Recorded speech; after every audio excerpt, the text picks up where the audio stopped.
J'étais censé retourner au Canada puis... Coucou. Salut à tous les amis, c'est John. Aujourd'hui on se retrouve pour une nouvelle vidéo. Et quelle vidéo les amis? On va parler du coût de la vie au Canada, au Québec et plus particulièrement à Montréal. Abonne-toi, laisse un like et let's go. Petit message important. Au début je parle à la vitesse de la lumière. Vous inquiétez pas, j'ai pas beaucoup de cardio donc je vais ralentir assez vite. Allez, sur ce, bonne vidéo. La première chose à savoir est combien on gagne au minimum au Québec. Déjà il faut savoir qu'en ce moment, actuellement, le salaire minimum est à 12,50 $ de l'heure. Et à partir du 1er mai 2020, il passe à 13,10 $ de l'heure. Donc pour un travail de 40 heures semaine à 13,10 $ de l'heure, vous gagnerez approximativement 1812 $ net mensuels. Et ça, c'est un beau chiffre. Mais il faut se dire que vous aurez très certainement plus parce que c'est quand même assez rare d'être au salaire minimum au Québec. Même sans diplôme, vous avez plein d'annonces qui vous proposent des jobs entre 13,50 et 24 $ de l'heure. Et comme je l'ai dit dans une précédente vidéo, les promotions arrivent assez fréquemment et les pourboires sont aussi beaucoup plus présents qu'en France, ce qui fait que même si tu es caissier en boulangerie et que tu gagnes 13,50 $ de l'heure, tu peux arriver assez facilement à 14,50 $ de l'heure. Je vais donc vous donner toutes mes dépenses fixes de la plus haute à la plus basse que je payais par mois quand je vivais au Canada. Bien évidemment, personne n'a le même logement, les mêmes priorités, la même alimentation, bref, personne n'a la même vie. Donc prenez ces chiffres avec des pincettes, c'est plus pour vous donner une idée globale de ce que peut vous coûter un mois au Canada. J'ai en plus demandé à 6 personnes de me donner leur budget, ce qui va te permettre en plus de te faire une meilleure idée sur le budget mensuel à Montréal. D'ailleurs, pour ceux qui ont habité au Canada ou habitent actuellement au Canada, je vous mets un petit questionnaire en description à remplir en commentaire pour partager vous aussi votre budget mensuel et ainsi ça aidera encore plus de gens quoi. Et ça c'est beau et ça c'est bien. Allez, rentrons tout de suite dans l'essentiel du sujet. La première dépense et la plus grosse, la poutine. Le logement, ouais. Je payais 920 $ et je sais ce que tu vas me dire, c'est cher, on n'a pas arrêté de me le dire d'ailleurs. Mais si tu regardes de plus près, pour 920 $, j'avais 50-60 mètres carrés, j'étais proche du métro, appartement complètement meublé, j'avais le four, la laveuse, la sécheuse, bref... aucune dépense à ce niveau-là. L'eau, le chauffage, l'électricité et internet étaient inclus dans le prix, donc au final, moi je trouve que ça va. La seule chose que j'ai fait et que j'ai acheté pour l'appartement, c'est une passoire. Une passoire! Au niveau de mes amis, le prix variait entre 550 et 800 $ pour des appartements non meublés ou semi-meublés, d'une taille d'un studio jusqu'à un 4,5. En colocation, tu trouveras pas mal de chambres entre 450 et 750 $ et là c'est généralement meublé. Après, tous ces prix varient selon l'endroit où tu habites, des opportunités que tu as, bref, c'est comme partout, donc je le répète, ces chiffres ne sont pas à prendre au pied de la lettre, ils sont là pour te donner une idée, ok? La deuxième plus grosse dépense dans le mois est l'alimentation, enfin les courses en général, la nourriture et les produits d'hygiène. Dans mon cas, je payais entre 150 et 170 $, mais il faut savoir que là aussi, j'étais pas dans la norme. J'avais 5 à 7 repas gratuits dans la semaine à mon travail, ce qui baisse pas mal le budget mensuel en nourriture. Pour mes potes, leur coût variait entre 200 et 350 $ par personne.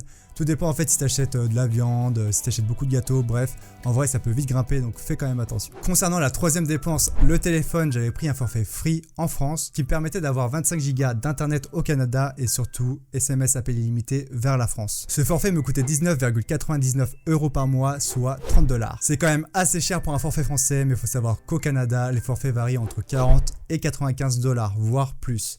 Et t'as pas de 50, 60, 100 gigas comme en France, non. Donc c'est pas si mal, on va pas se plaindre de payer 20 € alors que nos amis québécois payent beaucoup plus. La quatrième dépense concerne Internet. Personnellement, c'était inclus dans mon loyer, donc j'avais pas l'info. Mais d'après mes collègues, les prix varient entre 30 et 80 $ par mois. Et petit conseil, prenez de l'illimité, sinon ça va vous coûter cher. Mais très cher, parce que Netflix, c'est comme Pac-Man, hein. Ça bouffe et ça bouffe. La cinquième dépense est le transport. Et là, pour moi, il y a deux saisons. La saison du Bixi et la saison STM, la Société de Transport de Montréal. Je suis arrivé en avril 2019 et d'avril à fin octobre, je me déplaçais uniquement en vélo. Donc j'avais payé 94 $ l'année pour avoir accès à mon petit Bixi, ce qui revient à 8 $ par mois. Malheureusement, les Bixi sont retirés de la ville à partir de novembre. Et oui, le Bixi et le froid, ça va pas du tout ensemble. Donc en gros, tu payes un an de Bixi pour 6 mois d'utilisation, mais c'est pas grave. Ils sont tellement bien ces petits Bixi qu'on leur en veut pas. Non, de toute façon on n'a pas trop le choix. Donc à partir de novembre, j'ai dû prendre un forfait mensuel STM, donc pour les métros et les bus, et cela me revenait à 86,50 $ pour le mois.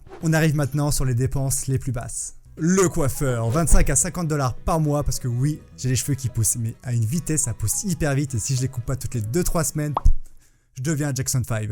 À toi de voir si tu inclus le coiffeur dans tes dépenses fixes, c'est ton choix, ça n'appartient qu'à toi, mais moi personnellement je l'inclus. Vous avez aussi, si elles ne sont pas incluses avec votre appartement, les charges. Chauffage, électricité, eau, d'après des gens que j'ai croisés dans la rue, cela variait entre 13 et 70 $ par mois. Vous pouvez ajouter à ceci une assurance habitation 20-40 $, tout dépend encore une fois de l'appartement. Ce n'est pas obligatoire, j'en avais pas, on est pas mal en PVT à ne pas en prendre, mais c'est pas forcément le bon choix. D'ailleurs, il y a de plus en plus de proprios qui vous obligent à en prendre une, ce qui est tout à fait normal. Un incendie, un dégât des eaux, c'est quand même très vite arrivé. Pour finir, vous avez l'assurance santé, mais normalement vous l'avez déjà prépayée en France, donc je vais pas la rentrer dans le calcul. Conclusion, mon budget total varie donc entre 1133 $ et 1256,50 $ selon le transport que j'utilise, le coiffeur ou la nourriture. Ce qui laisse à Kevin 25 ans, au salaire minimum à 40 heures par semaine, environ 556 à 680 $ pour ses loisirs. Donc c'est plutôt cool, mais je le répète, tu seras très rarement au salaire minimum. Donc logiquement, il te restera beaucoup plus d'argent. Et si ton loyer ne te coûte que 600 $ par exemple, ça change tout aussi.